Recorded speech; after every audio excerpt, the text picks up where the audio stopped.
just not as my career, but just as a human being, just following, just making a decision to, to bet on myself and have the confidence to just reach out, and it has really proved very well for me. Yes, bet on yourself.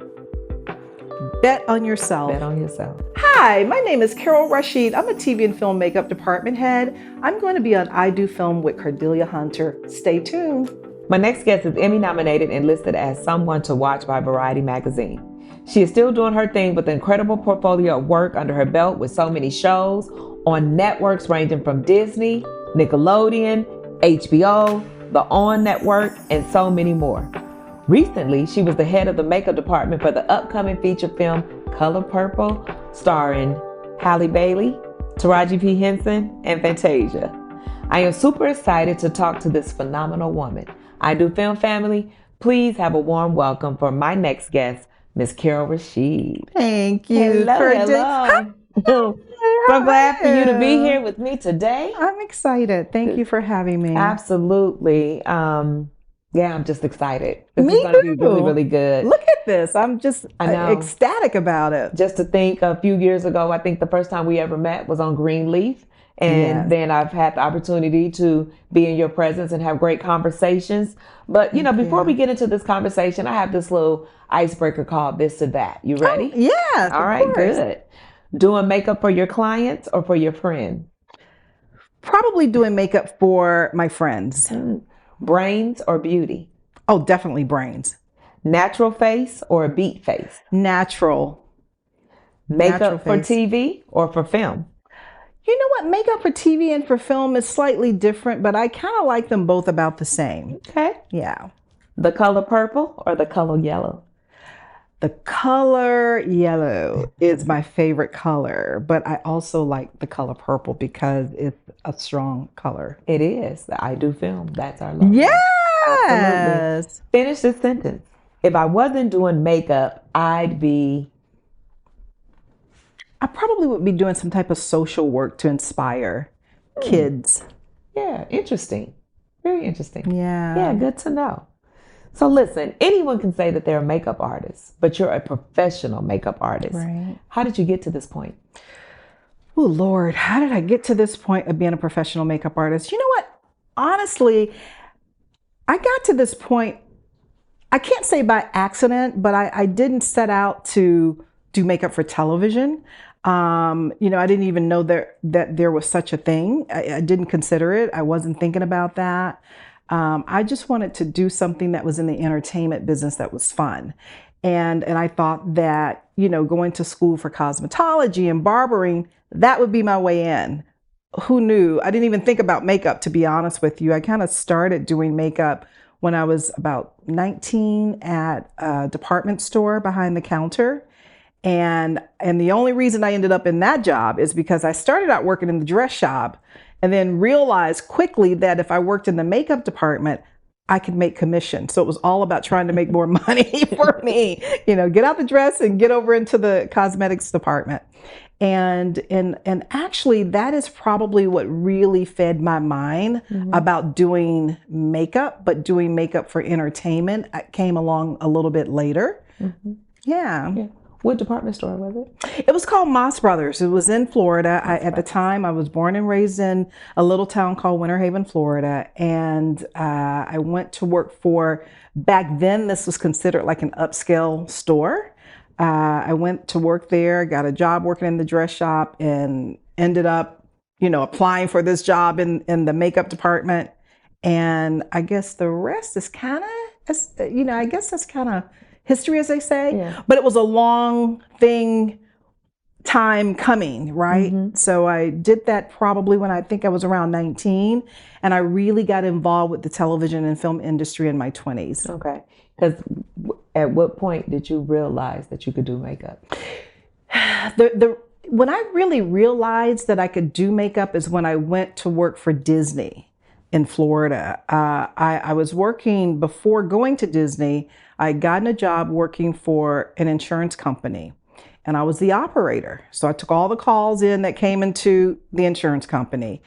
So there were many days I would sit back there bored as all get out. And I just start calling around. Like I called Essence one time and got Susan Taylor on the phone. And then, something came to my mind to call Disney as I was thinking, this is after I got my license from cosmetology school and barbering school. I was like, I'd love to be able to either have my own business or either work in the entertainment business doing hair. It was my initial thought.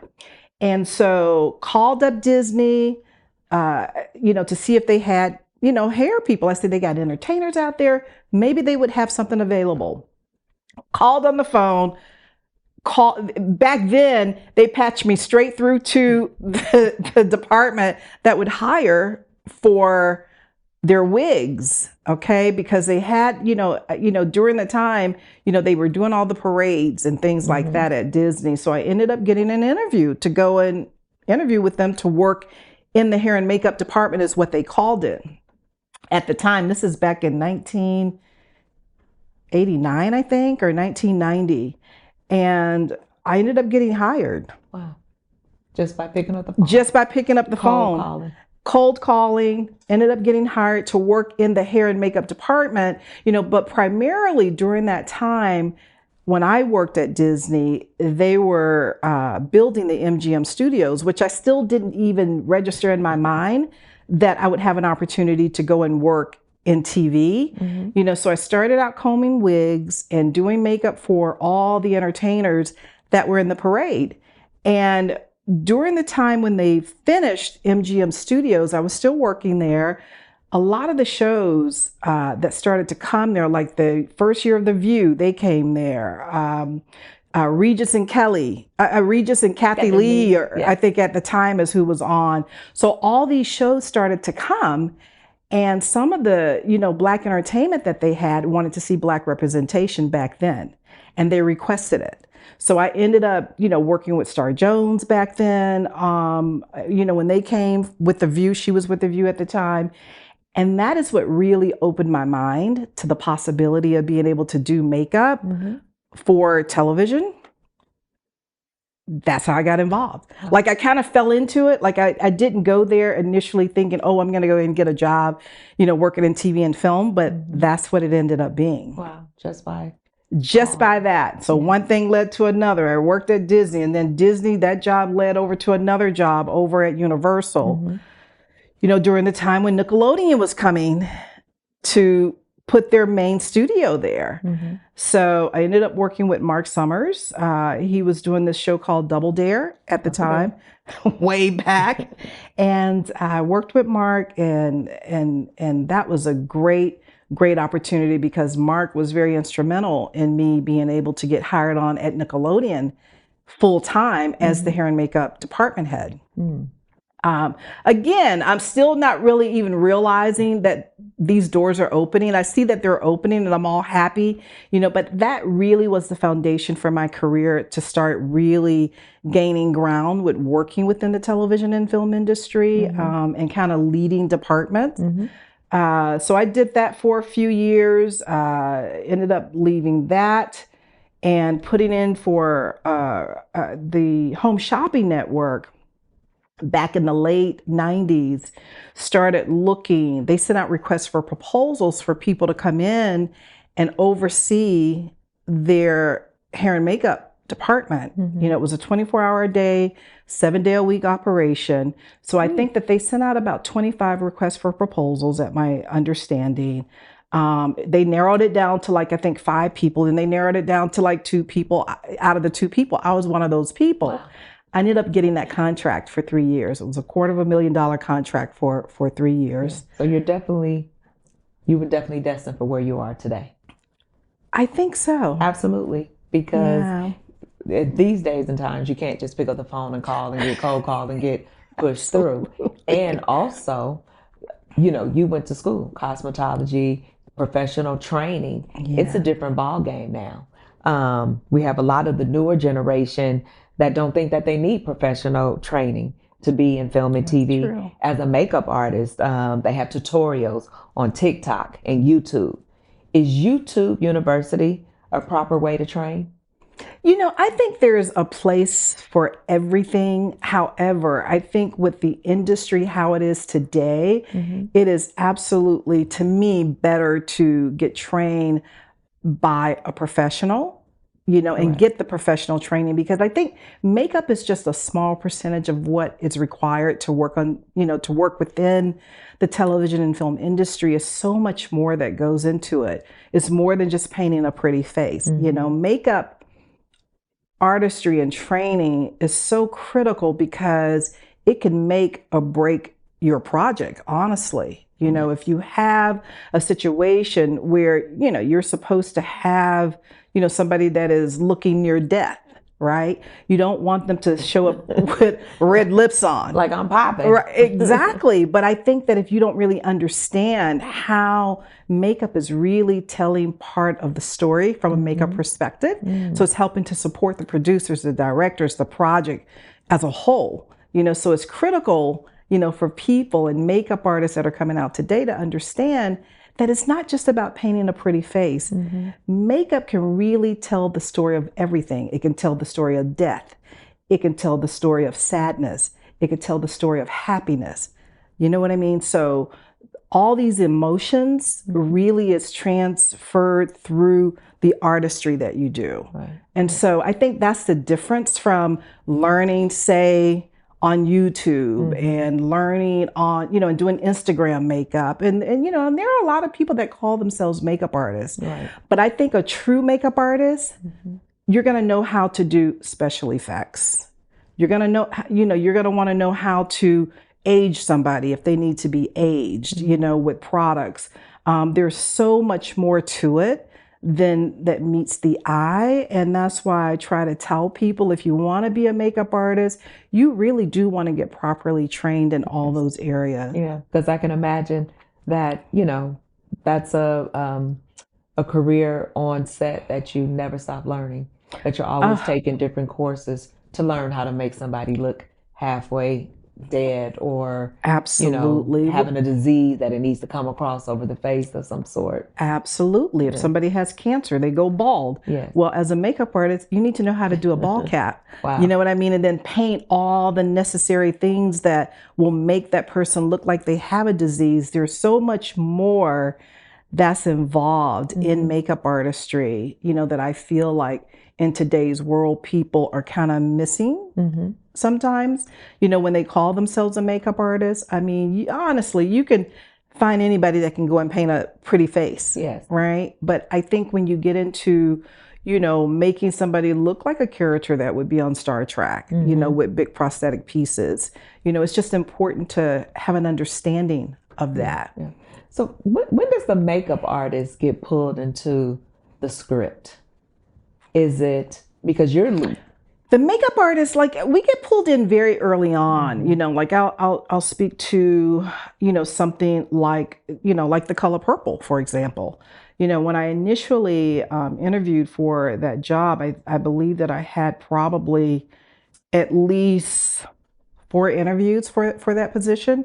I met with the director, after, you have to go through a whole series of just even getting to the director, before you get an opportunity to meet with the director, but you talk about, the look of the show, yes. Early on, as a makeup artist, it's my responsibility, to come to the director and say, okay, well, these are my thoughts as well. He tells you his thoughts in terms, or her thoughts in terms of what they think the character should look like. But then as an artist, you're also responsible for presenting what your thoughts are as well.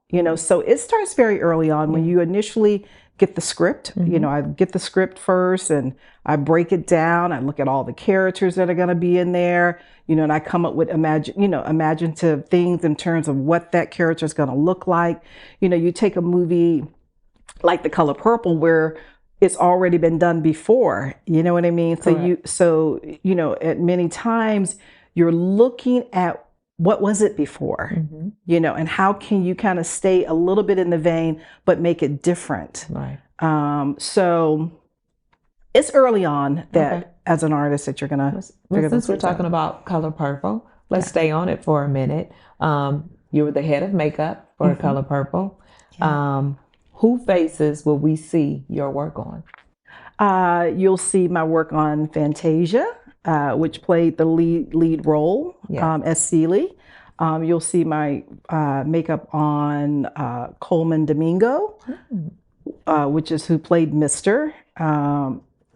Incredible, both of them. I can imagine. And then also I took part in designing the rest of the show. My hand was in the whole design and the whole look of the characters within the show. So yeah, I'm excited. Me too. Listen, so you were Emmy nominated in 2022. Yes. For your work on Showtime's First Lady in the category of Outstanding Period and or Character Makeup. Yes. Take us back to what that felt like. Oh, that show, whew, girl.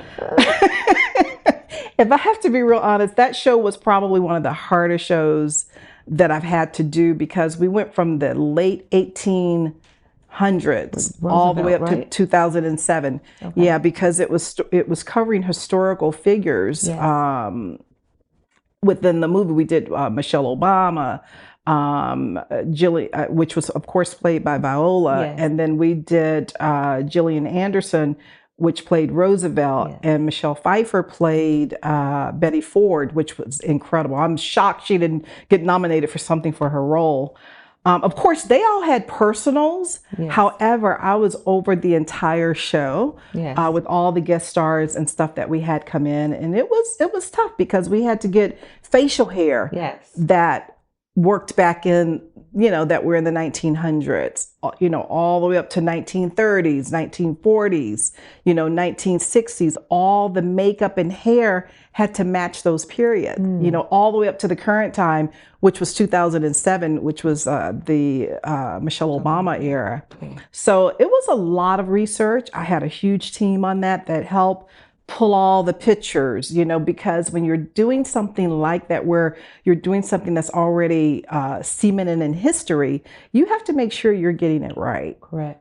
So that was a lot of work. Yeah. But it was a lot of fun. It was. I got nominated. I was like, oh my God, we earned that Emmy nomination.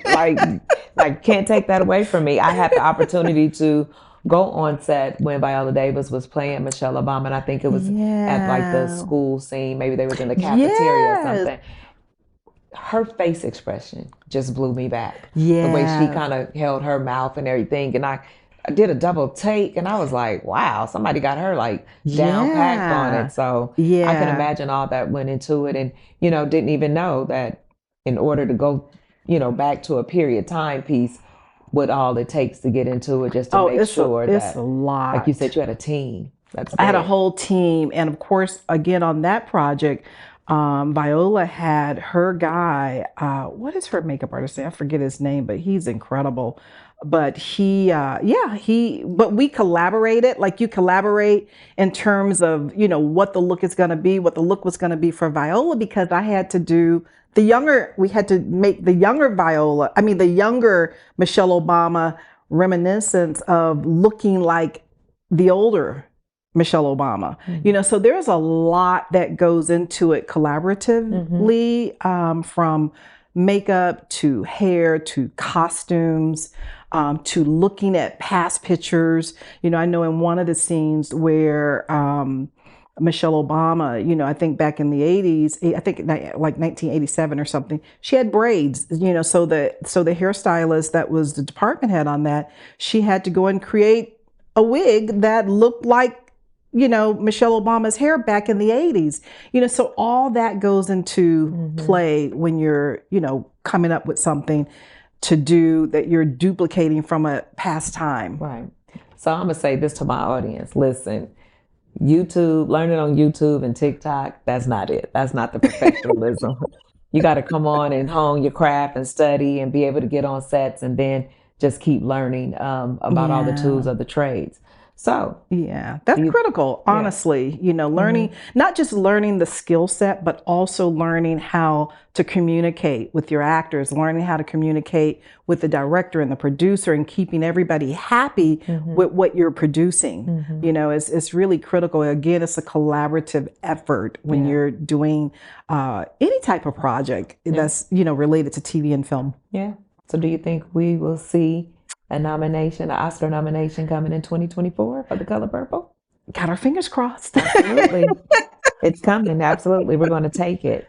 Because we have our audience tuned in, can you let them know what's the difference between being the head of the department and being the key makeup? Oh yeah, so the difference between being the department head for makeup versus being a key for makeup, it really depends on where you are. Back in the day, like probably 20 years ago, keys were considered department heads. Okay, but that has since changed in terms of the titles and in terms of the job as well. So department head is the person that is responsible for the overall look of the show. Okay. Makeup artist wise. The key is usually the second person in charge. In the event something happens to the department head, the key kind of takes over. The key is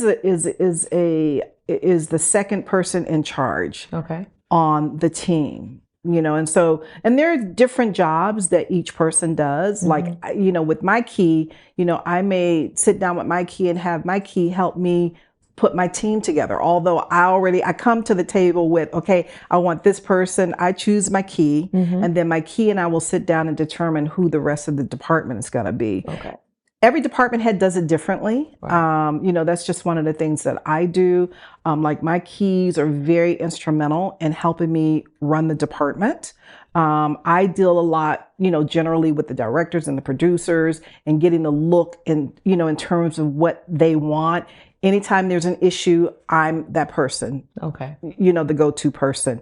The keys, many times they help with, things logistically.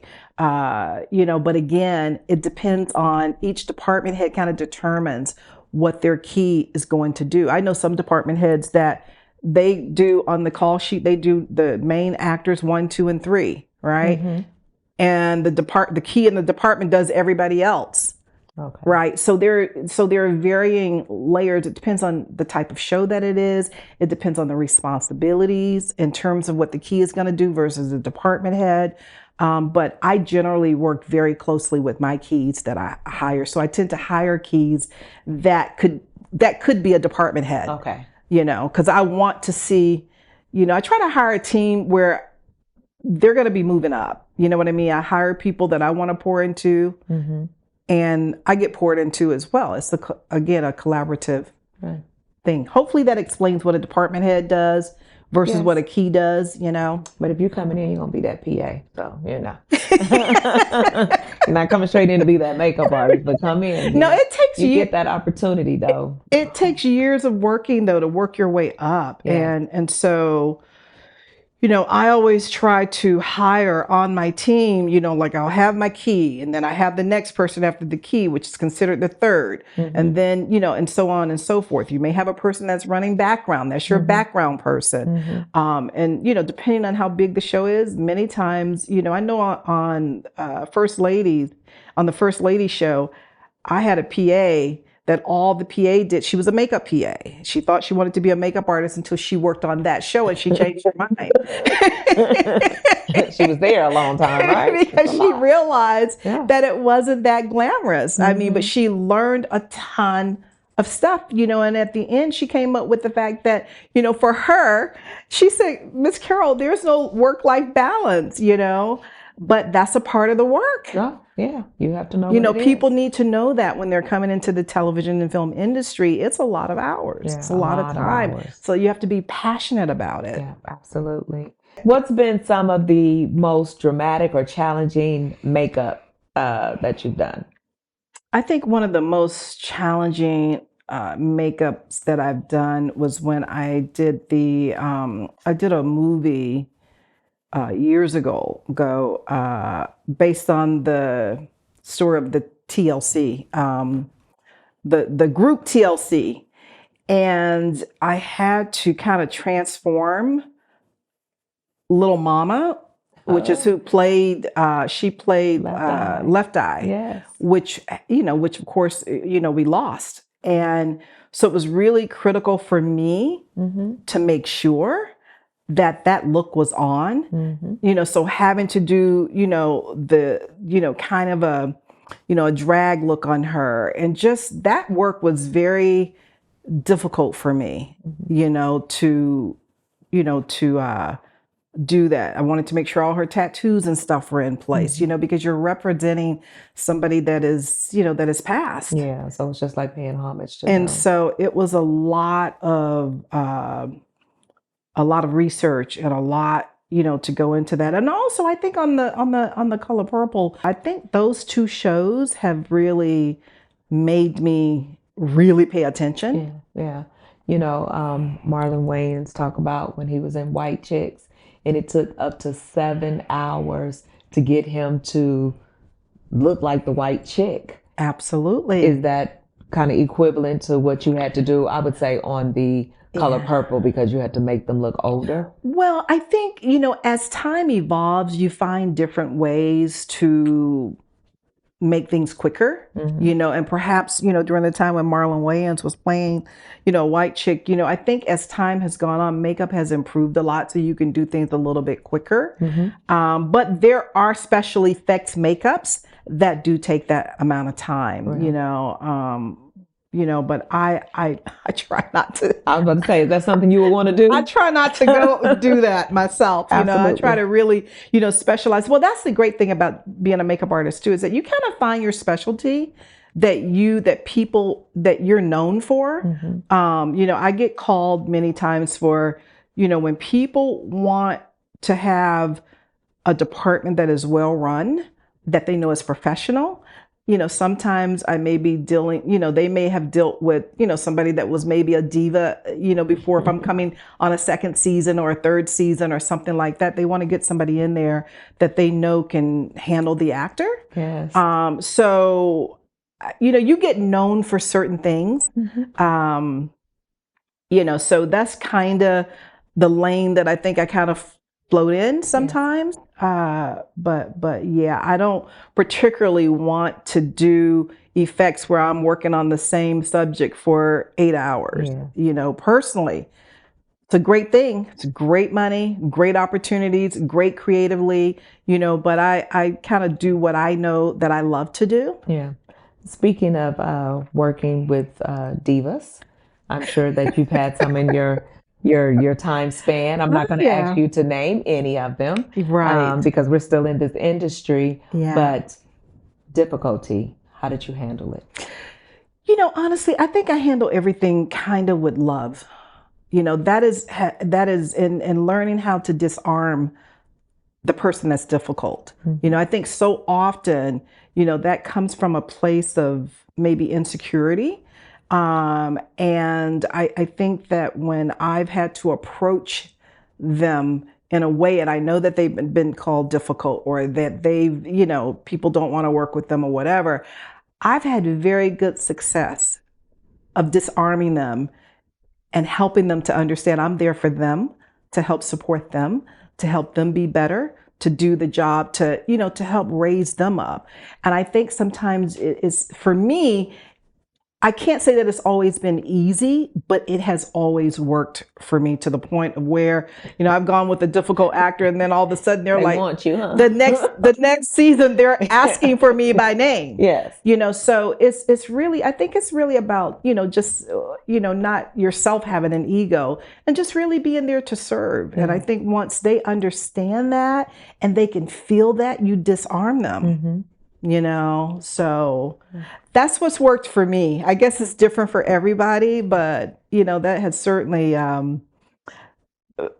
played a role for me. And I know for sure that I've been called to head shows because of a difficult actor in the past. I gotcha. So being in the industry for a while, makeup is forever evolving. How do you stay, up on the trends and being able to adapt and keep up with your skills?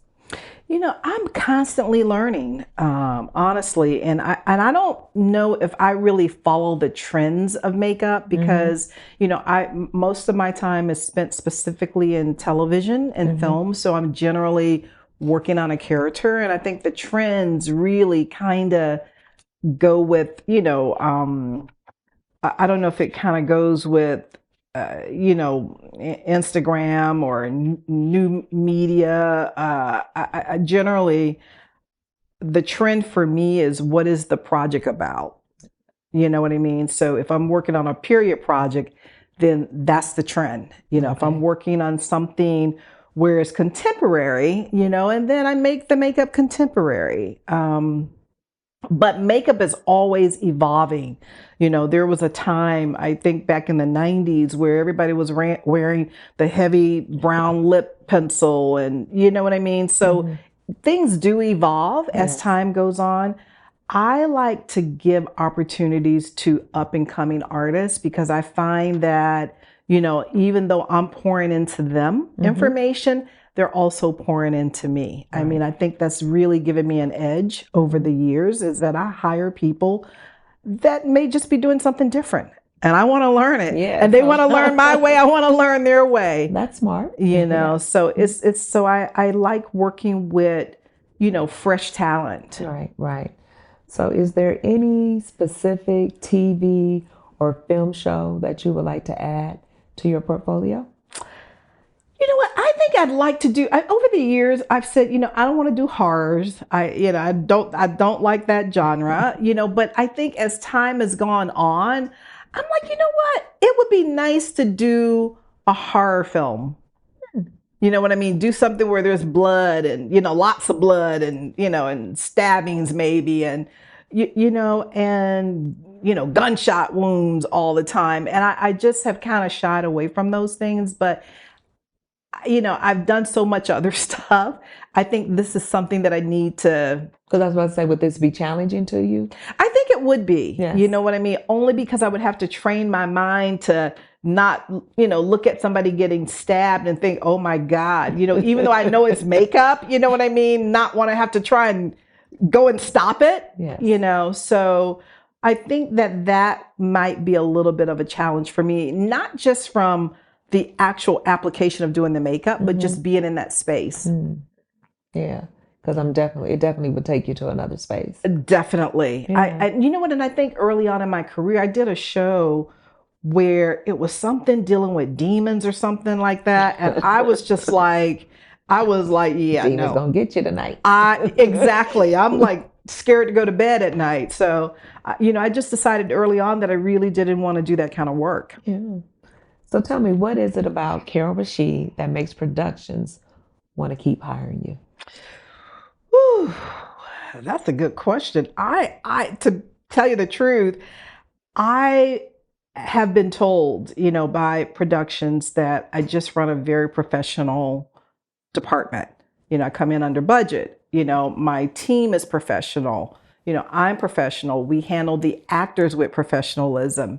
And I think that has, I don't know, that's my reputation in the business, that I've been told, you just never know why people really hire you, but I think for me, I've even had other makeup artists say that we know when we come work on your show that it's going to be ran well. Yeah.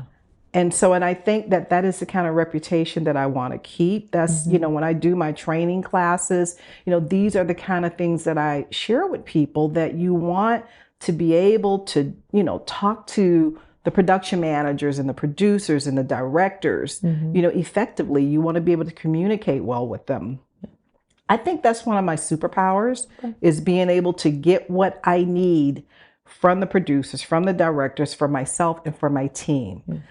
So that's probably why I get hired. They know that when I show up, I'm coming to ace the game. Yeah.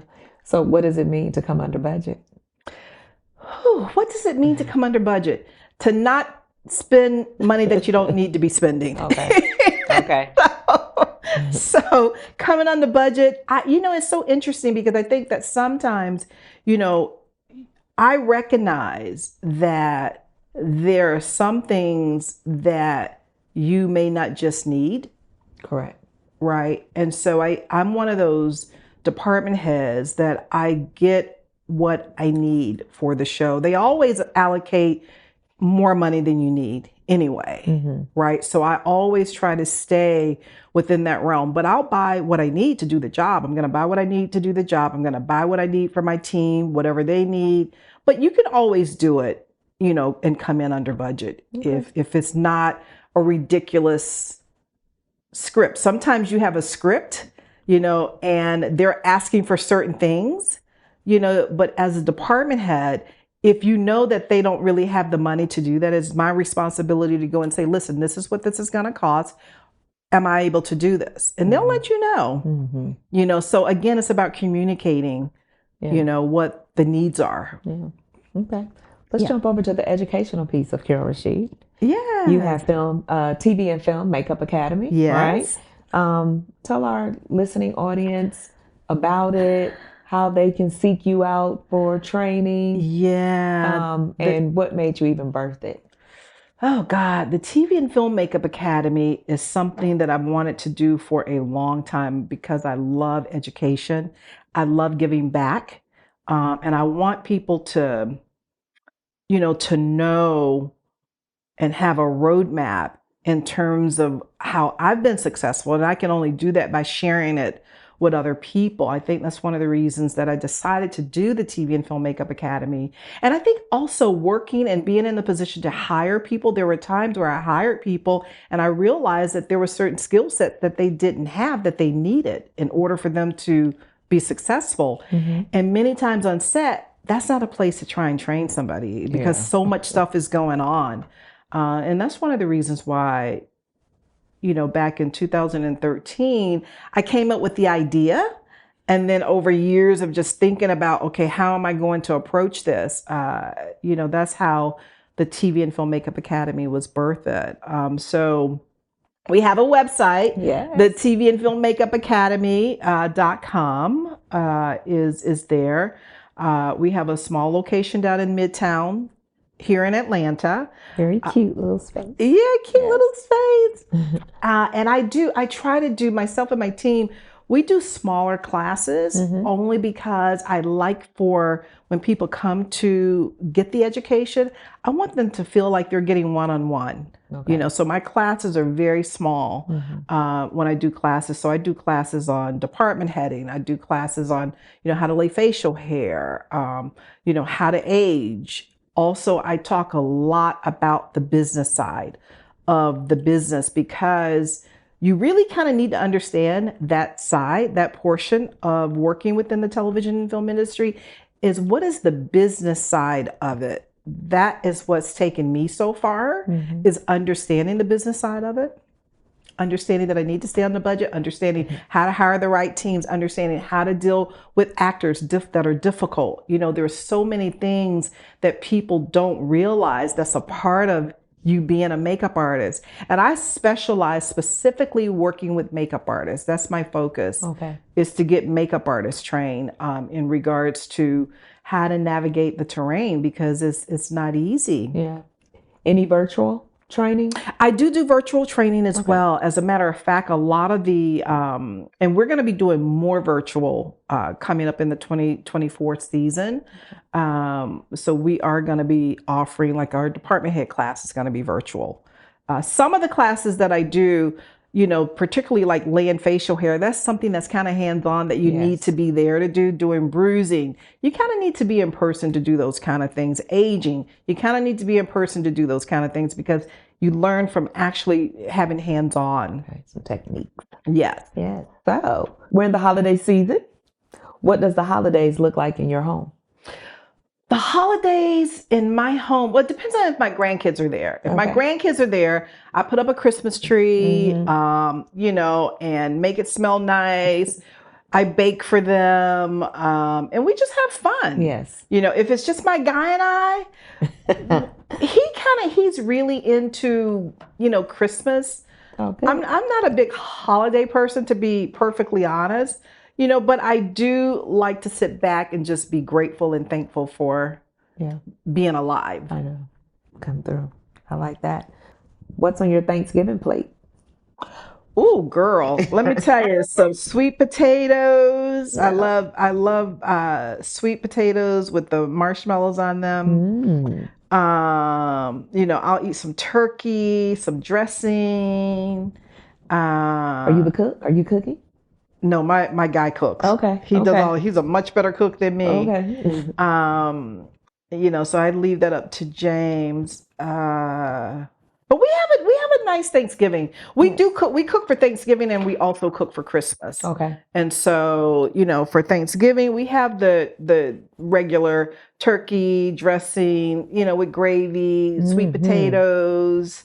What's that red thing called? Cranberry sauce? Yeah, cranberry sauce. So, what's next for Carol? Well, I will Drum roll, I will tell you. please. Woo. Next, I'm going to get into product development.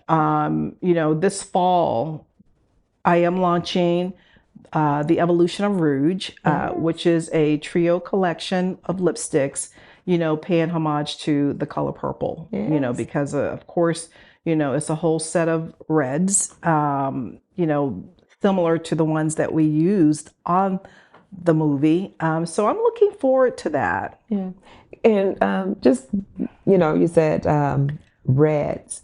Back in the day, growing up, we couldn't put red lipstick on. Absolutely. And it's one of the most popular colors of all times now, where it doesn't mean that if you got on red, you're this lady in the night or floozy. Yeah, there you go. She said it, you guys. Floozy. Right. So how is the audience going to be able to get their hands on this new product? Well, you'll be able to get it on Amazon. We're going to sell it on Amazon, and we're also going to sell it from the Carol Rasheed.com website. The Carol Rasheed Beauty. It's carolrasheedbeauty.com website is where we'll sell it. So I'm excited. It's going to be a limited collection. So it's only going to be available for the fall until it runs out. Yes. Right, until we sell out, which we're claiming that we're going to sell out. I know, I'm going to get mine quick. As soon as it's launched, it's going to be in my basket. Red symbolizes so much. And I think one of the things that, when I thought about, doing a collection, red for so many women shows power. Yes, I was about to say power. It shows confidence. Yeah. So that is how I look at red, to show, power and confidence with women.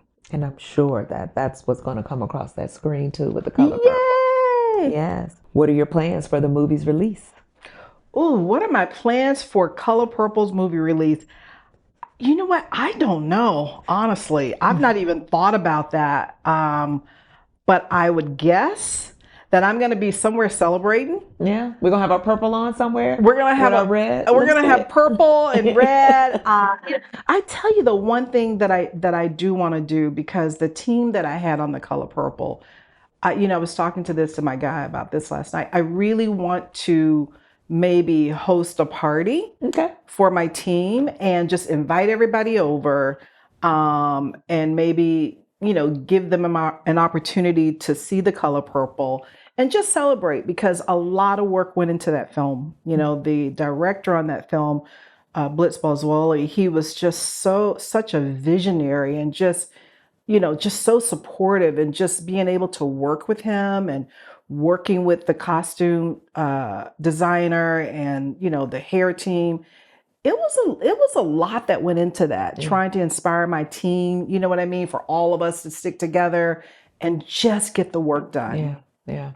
So I want to have a party for my team. Well, then you just let me know how I Do Film can help support that party and that team. Okay. I'm going to let I Do Films know for sure. Yeah, absolutely. So listen, this has been great. Thank you. Tell my audience how they can keep up with you. Oh, please keep up with me on Instagram at Carol_Rasheed. That's my IG, and also CarolRasheedBeauty.com as well. And for my TV and Film Makeup Academy, it's tvandfilmmakeupacademy.com. Yay! You guys heard that, listening audience? Go follow Carol Rasheed. This has been amazing. Well, that's a wrap for us today. But make sure you tune in every Tuesday to catch more jewels of I Do Film. Follow us on all social media platforms at I Do Film Atlanta. And don't forget to like, share, comment, and subscribe to the podcast. I'm your host, Cardellia Hunter. Thank you for joining. I'll see you next time.